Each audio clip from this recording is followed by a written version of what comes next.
The Signal chat was, incautious, and whoever added that Jeffrey Goldberg guy from The Atlantic really should, be cashiered, because that is absolutely inexcusable.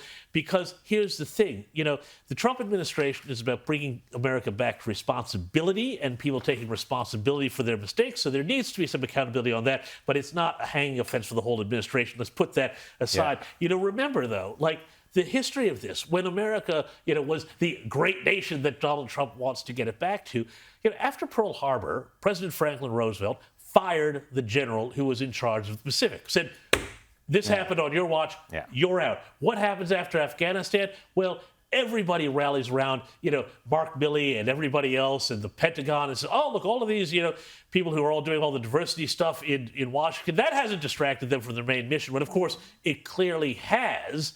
And there's been no accountability. This is what the Trump administration needs to do. It needs to bring back responsibility for these things. And they can start by firing that Steve Witkoff bloke, who seems to be a complete joke. But anyway, that's a different story. I want to talk about the Middle East briefly, Rita.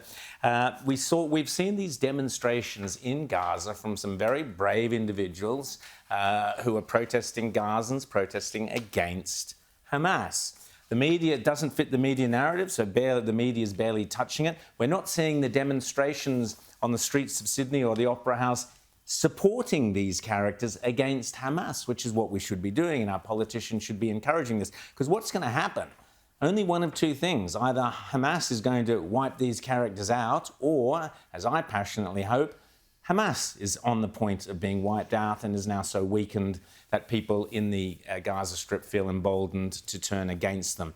But what we don't want to see is a situation where Hamas remains in power and we end up with so-called elections and Hamas re-wins. So that's got to be avoided at all costs. The West needs to be getting behind these people if it's legitimate and encouraging any kind of dissent against Hamas. It's interesting that after, 18 months of protests, pro-Palestinian protests, we haven't seen a single one that I'm aware of in the West that is anti-Hamas. I know. That is pro-Palestinian but anti-Hamas, because as we know, Hamas are absolutely brutal Islamist terrorists, and the way they treat their own, the way they treat those who they think have defied their orders is absolutely sadistic. So that we don't see that at all, it says plenty. But this, to me, James, this is Donald Trump's vision for Gaza coming to life. Donald Trump said people would voluntarily leave. Now, if Hamas is defeated, we're going to see people like that voluntarily leaving, some will voluntarily come back after Gaza is restored.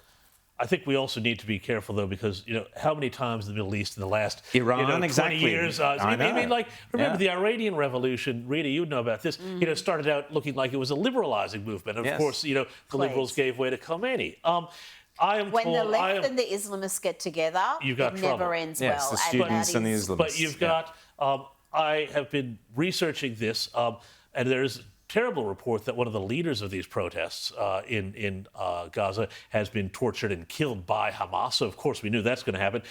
There is some question about who's actually backing these protests. The PLO might be behind them as well. You've got to be suspicious. There's not going to be any peace there until there's an actual occupation by some sort of multinational force. No, by Israel. You need Israel to occupy it, and you need Hamas wiped out. That's what we need to see. You need Hamas wiped out. Yeah, and that can only happen with an Israeli occupation. But the real story was what happened to Iran in the so-called Green Revolution, where the West stood back and the poor people of Iran that was Obama. were terrorised and lost. Yeah. Let's talk. Yes. Anyway, want to talk briefly. Let's have a bit of humour. I've got to have some more humour. Kamala Harris always provides humour, but guess what? She's coming to Australia to provide some humour for us. Now, I don't know if this is a joke or someone's done this as a spoof or whatever, but the claim is on Instagram that Kamala Harris is going to talk at some Queensland real estate function later in the year. Is it April Fool's already? It could be April Fool's. Early April Fool's joke? I can just imagine the speech, Towers on the Gold Coast, unburdened by what could have been and burdened by what we see. Maybe this is what maybe this is what Kamala Harris should be doing. She should become, a real estate agent. She should be out there every Saturday flogging houses. Venn diagrams. Saying, here's a Venn diagram of what you could do to this living room. The living room and the dining room are Venn diagramming together. This property is unburdened by what has been in terms of heritage restrictions. There's so many ways that Kamala Harris could go with this. I do hope she comes out, Rita. That would be so much fun. Hilarious. I really do hope this story is true, but I have your just can't suspicions. imagine a real estate institute of any sort of description, because real estate agents are typically self-employed types. They normally care about economic management. So to have her come and share her word salads doesn't really make sense. It's a building. A building is a building. It's where they build a building and you buy the building. Anyway, we can have lots of fun with Kamala Harris for hours.